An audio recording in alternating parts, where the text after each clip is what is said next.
Assalamualaikum warahmatullahi wabarakatuh. Alhamdulillahi rabbil alamin. Nahmaduhu wa nasta'inuhu wa nastaghfiruh wa na'udzu billahi min shururi anfusina wa min sayyiati a'malina. May yahdihillahu fala mudilla lahu wa may yudlilhu fala hadiya lahu.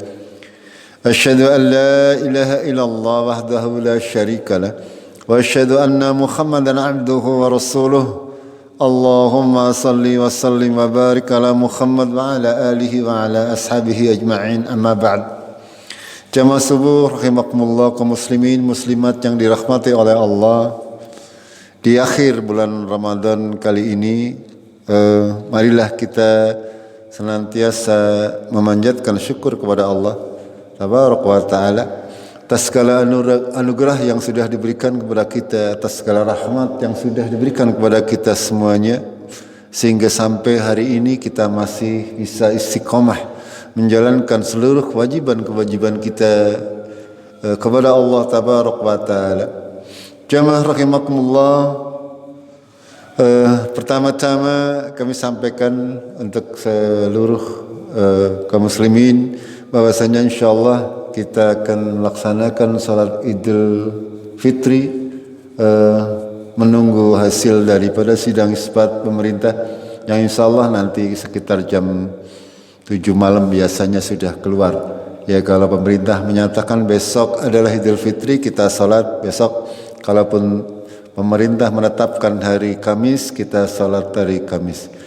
Dan untuk seluruh panitia pada hari ini nanti kita kerja bakti teng lapangan untuk mempersiapkan segala sesuatunya.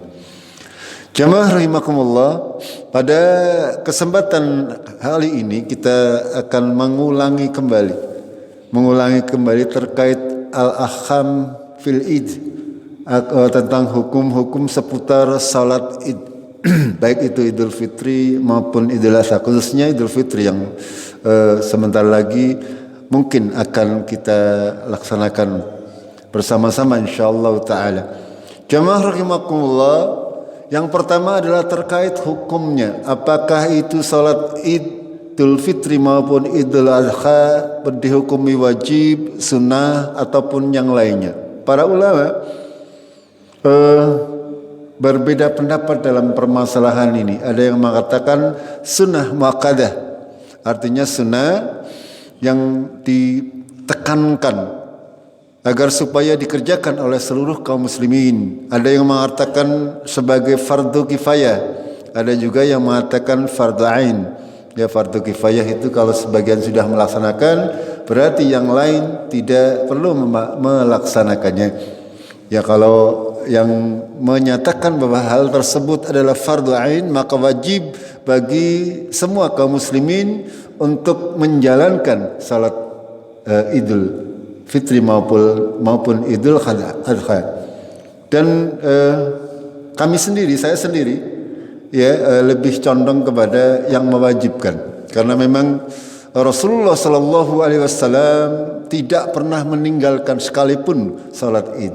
Ya, dan beliau menyuruh kepada seluruh kaum muslimin ya untuk senantiasa menjalankan salat Id. Di samping itu, salat Id itu adalah merupakan syiar agama Allah. Ya, dalam Al-Qur'an Allah berfirman, "Wa may yu'azzim min sya'airillah fa hiya min taqwal qulub." Barang siapa yang mengagungkan syiar-syiar agama Allah, itu berasal dari ketakwaan hatinya. Sehingga sangatlah tidak bisa dikatakan orang yang bertakwa ketika dia tidak mengagungkan syiar-syiar agama Allah. Dan salah satu syiar agama Allah adalah salat di waktu hari raya, baik Idul Fitri maupun Idul Adha. Gitu. Akan tetapi kalaupun ada orang mengatakan bahwa itu sunnah muakkadah, ya boleh-boleh saja, tidak apa-apa. Ya, yang jelas memang para ulama berbeda pendapat tentang hal tersebut. Akan tetapi kita sebagai kaum muslimin semestinya menjaga bahwa hal ini kita tanamkan dalam diri kita, kita mewajibkan diri kita untuk menjalankan itu semuanya. sesuai dengan petunjuk Rasulullah Sallallahu Alaihi Wasallam. Bahkan ketika sholat Id itu berbarengan dengan sholat Jum'ah, padahal sholat Jum'ah itu wajib bagi laki-laki, yang digugurkan adalah sholat Jum'ahnya. Ya, sementara sholat Idnya tetap dilaksanakan, sementara sholat Jum'ahnya boleh dilaksanakan atau boleh tidak dilaksanakan. Itu menjadi dasar para ulama yang mengatakan bahwasanya sholat Id itu hukumnya wajib. Ya, itu semuanya tidak tidak perlu menjadikan polemik ya. Kita cukup mengimani bahwasanya ini adalah syiar agama Allah yang semestinya kita langgengkan, kita pegang sampai seumur kita, sewaktu kita di dunia. Seperti zaman Rasulullah Sallallahu Alaihi Wasallam, beliau menurunkan kepada para sahabatnya, kepada ulama-ulama seluruhnya, mereka tidak ada yang meninggalkan sholat Id. Itu yang pertama. Yang kedua, saya ingatkan kembali terkait dengan adab-adabnya, karena memang terkadang kita kalau tidak diingatkan itu pula lupa nih, atau pura-pura lupa. Kadang banyak yang menyepelekan ya terkait adab-adab yang mesti dilakukan ketika hari Idul Fitri ataupun Idul Adha. Yang pertama adalah sesuai dengan saya akan bacaan ringkas, tidak menggunakan dalilnya karena waktunya terbatas. Ya, ringkas saja. Yang pertama adalah kita disunahkan untuk mandi. Oke, kita disunahkan untuk mandi aja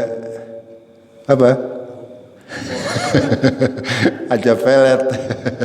Ya, karena ini kadang anak-anak kita atau kalau tidak diajari ya seperti itu ya, datang ke tempat sholat, apalagi zaman dahulu kala itu kita habis begadang semalaman karena takbir ya, itu kita biasanya ke tempat sholat, musola atau lapangan dengan tidak melaksanakan mandi. Mandi di sini adalah seperti kita mandi besar, ya, seperti kita mandi wajib, seperti kita mandi di hari Jumat atau kita mandi junub.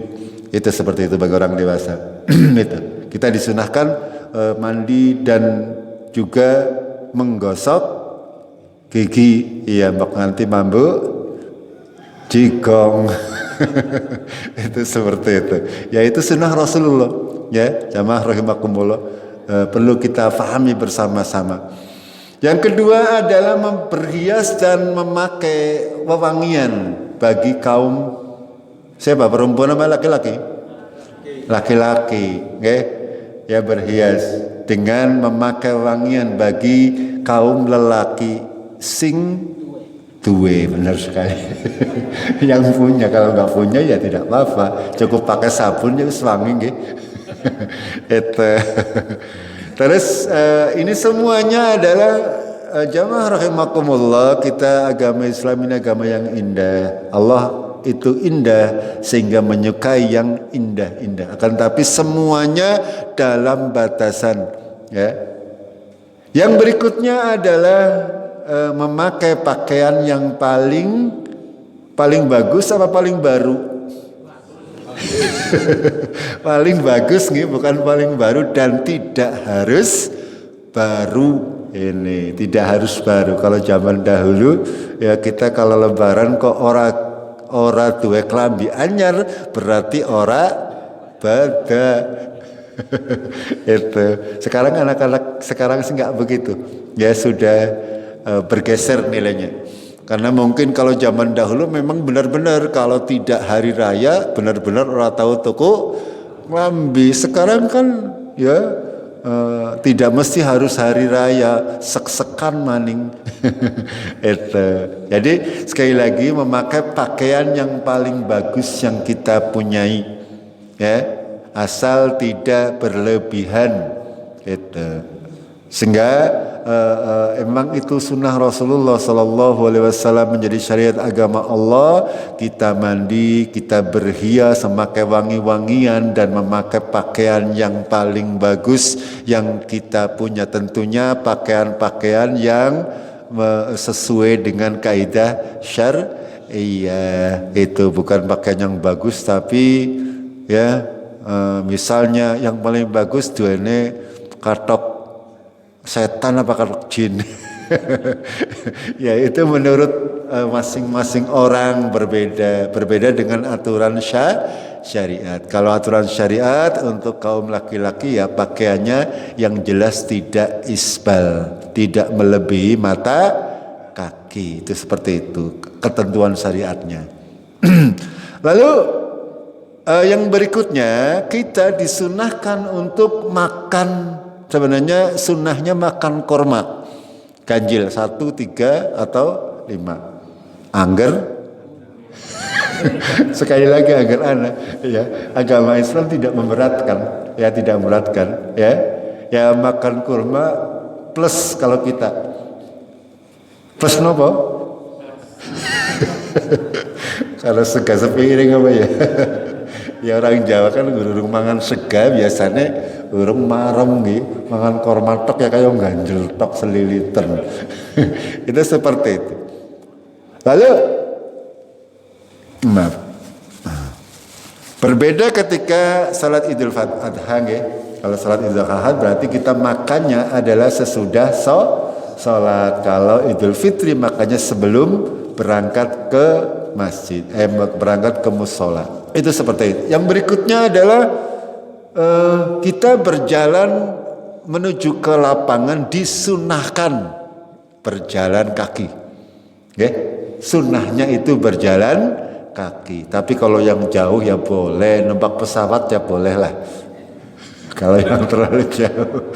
Yang kalau kita yang di RT 4 khususnya ya tidak usah bawa motor. Okay? Karena dekat dan terjangkau. Dan itu semuanya mengikuti sunnah Rasulullah Sallallahu Alaihi Wasallam. Kita berjalan dengan penuh ketenangan dan penuh menundukkan sebagai bentuk rasa ketawaduan kita di hadapan Allah Tabaraka wa Ta'ala. Kita bersyukur kepada Allah dan jangan lupa dengan senantiasa melantunkan takbir ketika keluar rumah. Azan iya. Itu dengan takbir ya, takbirnya seperti sudah kita pahami. Yang berikutnya terkait waktu sholat ya. Rasulullah memberikan kepada kita sholat Id itu adalah ketika matahari sudah naik kira-kira satu tombak lah. Yang artinya sudah melewati waktu yang dilarang untuk sholat. Waktu yang dilarang untuk sholat adalah ketika matahari pas lagi terbit. Kita lewat sedikit. Makanya kami panitia memutuskan bahwasanya waktu sholat itu adalah sekitar jam 6:30. Ya kira-kira sudah naik sedikit mataharinya. Itu panjenengan ya datangnya jangan ngepas gitu. Jangan ngepas ya, syukur jam 6 sudah berada di lapangan atau lebih sedikit ya. Jangan sampai panjenengan tidak memanfaatkan waktunya untuk banyak-banyak bertakbir. Karena Allah memerintahkan itu di akhir Ramadan, walitugabbirullaha ngalama hadakum, agar supaya kalian bertasbih membesarkan Allah Tabaraka wa Ta'ala, yaitu dengan senantiasa mengucapkan tahmid, tahlil dan takbir, yaitu ketika dimulai kita keluar dari rumah sampai menunggu imam datang, begitu ya. Angger kepengin tekane keri panjenengan daftar dari imam di sit nggih. Daftar silakan, tidak apa-apa. Akan saya kasih honor 1 juta kalau ada yang daftar, nanti gantikan saya. Itu syaratnya itu. Kalau jadi makmum ya datangnya yang gasik. Itu jangan kayak imam. Kalau imamnya memang boleh sedikit mengakhirkan waktunya karena menunggu biar jamaahnya kumpul. Itu seperti itu. Orang kebalikan. Itu seperti itu ya. Terus berikutnya tempat pelaksanaan sholat id. Kalau di Mekah itu para ulama sepakat ya, mereka menjalankan sholat id di Masjidil Haram. Itu karena memang para ulama sepakat seperti itu. Akan tetapi kalau di luar Mekah, Rasulullah biasa untuk sholat Idul Fitri maupun Idul Adha adalah di tempat lapangan terbuka yang biasa disebut musola. Ya, musola itu bukan seperti kita. Kalau kita kan musola langgar, nggih. Musola itu artinya tempat sholat lapangan, tempat terbuka. Ya, dahulu di pintu masuknya kota Madinah ada tempat terbuka yang biasa digunakan oleh Rasulullah untuk sholat Idul Fitri maupun sholat Idul Adha. Itu semuanya dan berlaku sampai hari ini, kecuali nanti ada halangan terkait hujan dan sebagainya. Itu boleh kita melaksanakannya di dalam masjid. Itu seperti itu. Dan untuk kita ya, kalau memang ya kita tidak tahu gitu, semalam saja hujan orang ketang seperempat jam atau berapa itu kalau besok pagi kok hujan bres gede, ya kita sholat di masjid. Begitu ya. Nanti dibagi dua, sholat masjid di Al-Furqan sini dan di Nurul Iman, karena tidak cukup mungkin kalau hanya satu tempat. Begitu. Dan sebenarnya sunnahnya ya, ketika kita sholat di lapangan, kita juga menunjuk imam yang lain untuk mengimami orang-orang yang tidak sanggup sholat di lapangan. Ya, sholat di masjid atau di mana tempatnya boleh sebenarnya. Tapi kita mungkin mudah-mudahan tidak ada, hanya ada 1-2. Ini yang tidak kuat ke lapangan itu, kalaupun ada itu monggo untuk melaksanakan sholat Idul Fitri di rumah. Paham nggih?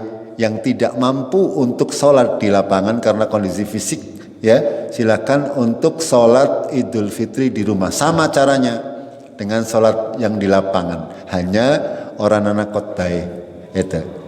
Paham nggih? Terkait dengan tempat pelaksanaan. Lalu yang perlu kita perhatikan, kita berbicara terkait afdolnya, ya sunnahnya seperti apa. Rasulullah ketika berangkat dan pulang itu mengambil jalan yang berbeda. Angger anal ora angel maksudnya. Kalau kita kan jalan ke sini misalnya mau jalan lain berarti lewat kali, itu menyusahkan diri, Mbok. Itu seperti itu. Ya makanya ini sunnahnya memang seperti itu. Kita mengambil jalan berangkat dan pulangnya adalah jalannya berbeda. Mangkat etung sebelah kene misalnya, pulangnya sebelah. Kalau memang itu memungkinkan dan tidak menyusahkan, itu yang terbaik, karena itu contoh dari Rasulullah Shallallahu Alaihi Wasallam. Itu akan, tapi kalau tidak memungkinkan ya ndak apa-apa ya, wong dalane mung siji sing bener. Itu seperti yang kita punya, jalannya hanya satu. Itu sekali lagi ya, bagi makmum untuk datang lebih awal dan bertakbir sejak di rumah hingga tiba di lapangan sambil menunggu imam atau khatibnya naik untuk mengimami. Dan kita tidak boleh membawa senjata gitu, kecuali dalam keadaan berperang gitu. Ya, panjenengan mau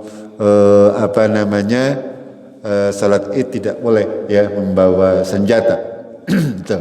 Yang ini sih mungkin berlaku ketika dalam keadaan berperang, ya memang kita diminta oleh Allah untuk senantiasa siaga. Walaupun dalam keadaan sholat dan sebagainya ada tata cara khusus bahwasanya kita boleh melakukan sholat itu dengan membawa senjata. Yang berikutnya adalah bagi kaum wanita. Bagi kaum wanita yang sedang haid itu tetap berangkat ke lapangan, ya. tetap berangkat di lapangan, tapi tidak bercampur dengan orang-orang yang sholat atau wanita-wanita yang lain yang sholat, menempatkan diri di paling belakang itu. Dan kaum wanita tidak diperkenankan untuk memakai minyak wangi yang nyegrak napa nggih, sing ambune tekan ngendi ora. Dan juga dilarang untuk menggunakan pakaian yang terlalu colok itu. Pakaian bagus boleh, akan tetapi tidak terlalu mengundang perhatian dan tidak boleh bercampur antara kaum laki-laki dan kaum perempuan itu ya. Kalau memungkinkan semuanya itu boleh, tapi kalau misalnya tempatnya rupek misalnya ya enggak apa-apa lah, yang penting saling menjaga agar tidak terjadi ikhtilat. Itu seperti itu. Jamaah rahimakumullah. Selanjutnya adalah kita disunahkan untuk mengeraskan takbir kita. Ya, Allahu Akbar semuanya. Jangan sampai di lapangan ketemu batire terus longeng atau ndopok. Biasanya ibu-ibu orang nang jaba, orang nang masjid Arab traweh gubes bae. Arab traweh gubes bae bu apa sing domongna. Tapi emang tabiat ya kaum wanita seperti itu. Ya monggo untuk mulai dikurangi. Kita sampai di lapangan dari rumah sampai sana duduk manusia menempatkan diri di saf yang terdepan ya, bagi kaum laki-laki, di kaum wanita yang paling bagus di belakang. Tapi ya yang nggak apa-apa lah kalau memilih di depan karena jaraknya sudah cukup jauh, nggak apa-apa. Gitu. Karena kalau kaum wanita memang monggo untuk bisa menyikapi itu semuanya, karena ini kadang juga terbentur masalah tempat dan sebagainya. Yang berikutnya adalah tidak ada azan dan iqamat ya, seperti yang sudah terjadi, dan tidak ada sunnah yang lain sebelum ataupun sesudah di lapangan. Akan tetapi kata para ulama, kita boleh sholat sunnah ketika sudah sampai di rumah, itu boleh. Itu bagi yang terlambat ya. Kalau terlambatnya di lapangan bagaimana? Kok datang-datang imamnya sudah khotbah misalnya. Yang pertama dilakukan ya mendengarkan khotbah terlebih dahulu ya, sampai selesai baru dia mengqadha salatnya. Salatnya sama, pertama 7 takbir, yang kedua takbir 5 kali. Begitupun juga ketika orang-orang yang berada di perjalanan misalnya tidak mendapati sholat bersama imam, ketika sudah telat mereka disunahkan untuk sholat di rumah seperti sholat id, yaitu dengan takbir 7 kali dan pada rakaat pertama dan takbir 5 kali di rakaat yang kedua. Begitu nggih? Nanti disampaikan kepada saudara-saudara kita yang mungkin dalam perjalanan atau yang terlambat dan sebagainya. Kalau ada nanti diingatkan untuk mengqadha aja terus melu balik nggih. Itu eman-eman pahalanya. Ini kata para ulama seperti itu. Jamaah rahimakumullah, lalu kita ulas kembali tata cara salat Id biar kita besok melaksanakannya sudah dengan ilmu. Ya, yang pertama harus ada pembatas ya, karena salat berjamaah pembatasnya cukup di imam. Imamnya harus ada yang namanya sutra, pembatas untuk tempat salat. Itu ya boleh apa saja, yang jelas itu membatasi. Dan dilaksanaan 2 rakaat nggih, tidak boleh ditambah-tambahi. Ya kurang marem ditambahi. Ya itu tidak boleh. Sekali lagi ya, salatnya dilaksanakan sebelum khutbah. Berbeda dengan salat Jumat. Kalau Jumat itu adalah khutbah dulu baru salat, sedangkan salat Id adalah salat dulu baru khutbah. Perbedaannya dengan khutbah Jumat itu wajib didengarkan.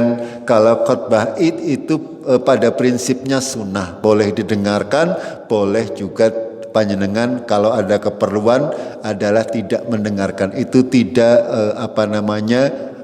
menggugurkan kewajiban. Akan tetapi para sahabat radhiyallahu anhum ketika Nabi Muhammad berkhutbah ya mereka tidak beranjak. Itu artinya memang lebih baik ya mendengarkan khutbah. Itu seperti itu. Yang berikutnya adalah caranya. Ya seperti kita sudah ketahui barangkali ya, atau mungkin ada juga yang belum paham ya, salat Idul Fitri adalah yang pertama kita setelah niat barangkali ya, niatnya tidak perlu dilafalkan, cukup di hati, lalu kita melakukan takbiratul ihram. Allahu Akbar. Lalu setelah itu apa? Apa setelah takbiratul ihram biasanya panjenengan? Membaca doa iftitah dulu apa akbar terlebih dahulu? Kan pada bingung, Bob. Apa kelalen? Ya, yang tepat adalah sesudah takbiratul ihram kita membaca doa iftitah terlebih dahulu. Ya, yang pendek-pendek aja yang panjenengan hafal. Subhanakallahumma atau Allahu akbar kabiro atau Allahumma bangkit, terserahlah yang panjenengan biasa lakukan. Itu. Ya, setelah itu baru kita melakukan takbir 7 kali dengan mengangkat tangan, ya, dengan mengangkat tangan.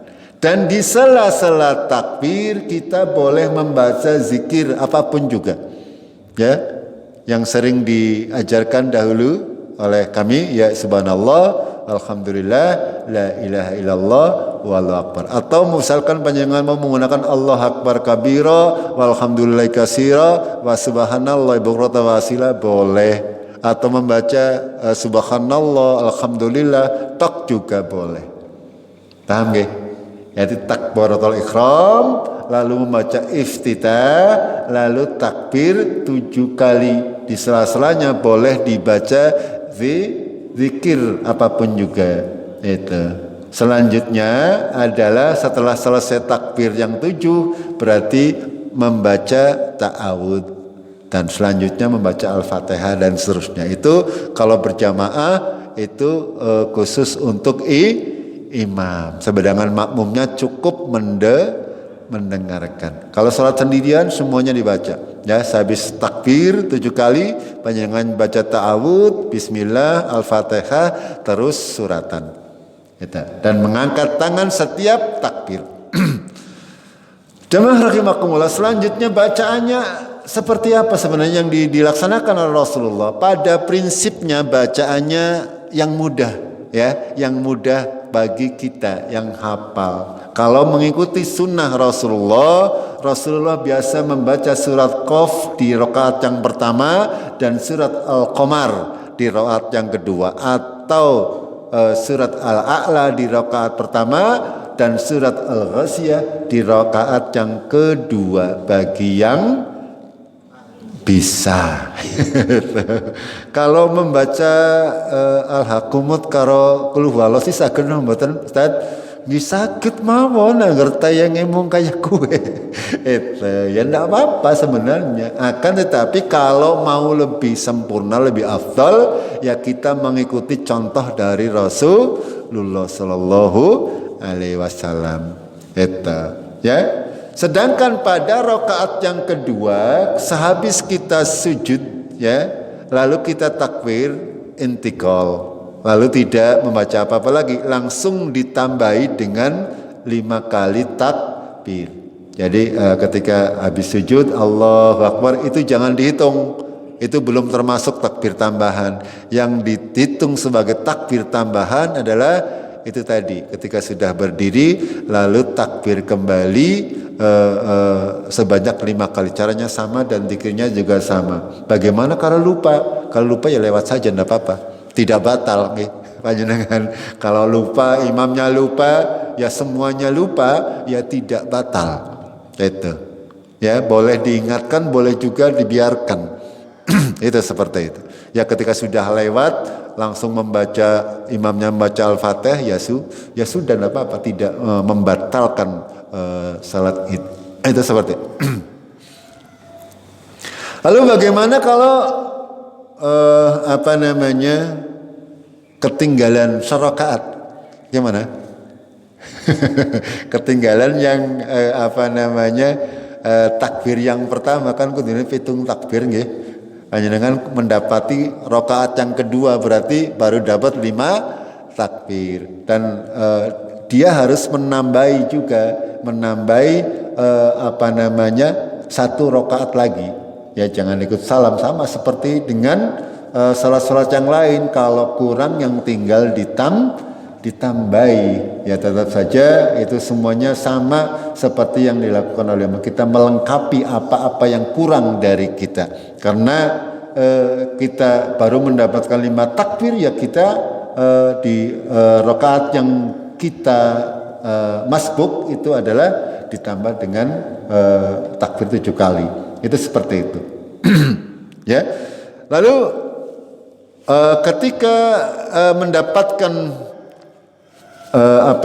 tadi seperti saya sampaikan di awal, ketika kita mendapatkan salat Id kok imamnya sudah khotbah, sekali lagi adalah kita diperintahkan untuk duduk, ya, tidak salat terlebih dahulu, akan tetapi duduk mendengarkan khotbah sampai selesai.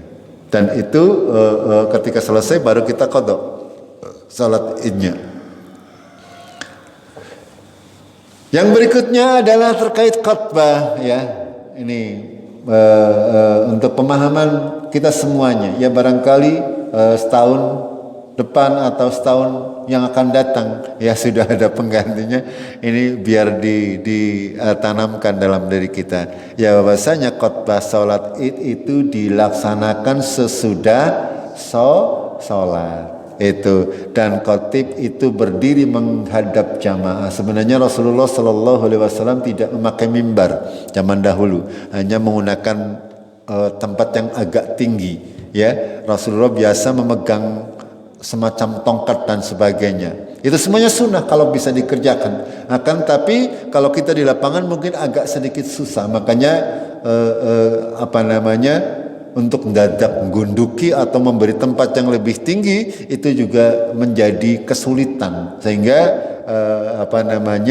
kalaupun harus memakai mimbar dan sebagainya, saya kira tidak menjadi masalah. Walaupun yang paling baik adalah mencontoh Rasulullah Shallallahu Alaihi Wasallam. Itu. Lalu khatib ini memulai khutbah dengan membaca hamdalah, ya, alhamdulillahirabbil alamin dan seterusnya, seperti khotbah yang lain, bukan dengan membaca takbir. Sekali lagi, ya, khotbah itu dimulai dengan bacaan hamdalah, membacaan salawat dan sebagainya.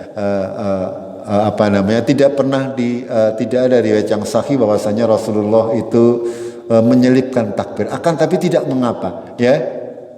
Diselipi dengan takbir boleh, tidak pun juga tidak apa-apa, itu, ya.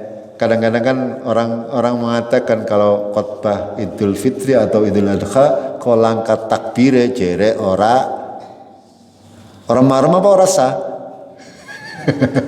Itu. Padahal itu semuanya boleh tidak melantunkan takbir, tapi ya dilantunkan takbir baik di awal khotbah maupun di tengah-tengah khotbah itu diperbolehkan, ya. Dan isi khotbahnya diharapkan sesuai dengan situasi terkini, ya. Cara anak mudanya sing lagi viral. Ya, utamanya ya terkait dengan permasalahan Ramadan, ba'da Ramadan, dan bagaimana situasi dan kondisi terkait masyarakat sekitar. Ya, karena itu memang makanya ketika para pengkhotbah ini sebenarnya sebisa mungkinnya dari orang-orang selingkungan yang tahu betul kondisi masyarakatnya seperti apa. Jadi kadang kalau khotbah, baik khotbah Jumat, khotbah Idul Fitri, kok dari luar dia tidak tahu kondisi masyarakatnya, sehingga bisa terjadi salah persepsi. Itu seperti itu. Ini penting untuk bisa dimaklumi, ya. Dan sekali lagi bahwasanya khotbah Idul Fitri Fitri maupun Idul Adha itu hukumnya tidak wajib, ya tidak wajib. Artinya bukan merupakan kewajiban kalau tidak mendengarkan khotbah Idul Adha menjadi batal rangkaian ibadahnya, tidak. Akan tetapi sekali lagi sunnah para sahabat, mereka senantiasa mendengarkan khotbah dari Rasulullah Shallallahu Alaihi Wasallam. Itu jamaah rahimakumullah ya. Yang terakhir adalah bahwasanya kita diperbolehkan untuk mengucapkan ucapan-ucapan yang baik ketika hari raya, ketika selesai, ya. Contoh dengan ucapan taqabbalallahu minna wa minkum atau Id Mubarak atau dan sebagainya, dan boleh kita bersalaman juga, ya, dengan sesama laki-laki dengan laki-laki, perempuan dengan perempuan. Boleh endong-endongan hambatan, ya boleh-boleh saja. Selagi tidak membawa mudarat. Sekali lagi, ya jamaah kaum muslimin, ya bahwasanya itu semuanya terkait perkara-perkara urf, ya kebiasaan. Ketika itu baik, ya tidak apa-apa dilaksanakan di tengah-tengah masyarakat. Ya akan tetapi ketika itu ada kemungkaran, itu yang dilarang oleh Allah dan Rasulnya. Kita boleh, ya namanya lagi keadaan hari raya, bergembira, ya makan minum ngendong di tangannya mbok bae anak